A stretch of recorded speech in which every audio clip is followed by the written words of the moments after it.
Mamalengke kami ni Ermato. Social, may dalang bag. Mukhang nandito yung mga pera. Pamimili natin ng kamuting kahoy lang naman ang bilhin. Si Mader. Oh, guwapa na si Mader. Eh. Guwapa na ka ba? Oh, napanginain. Hindi kaya ka man lain dito, guwapa. So, guwapa na si Mama. Ay, bag niya. Oh.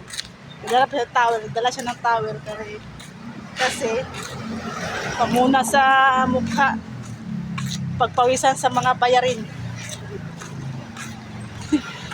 Ang bibilhin na naman ng malanghoy. Malanghoy, kamote, saging. Saging? Ayaw eh. Ano saging dito? Ayaw eh. Daga na siya. Baklay na naman doon. Talike eh. Tingin-tingin sila, oh. Irmat. Sino mas matangkad sa atin, ma? Matangkad pa yata ako sa'yo, ah. Ha? Sino mas matangkad sa atin? Pareho, tangkad ako.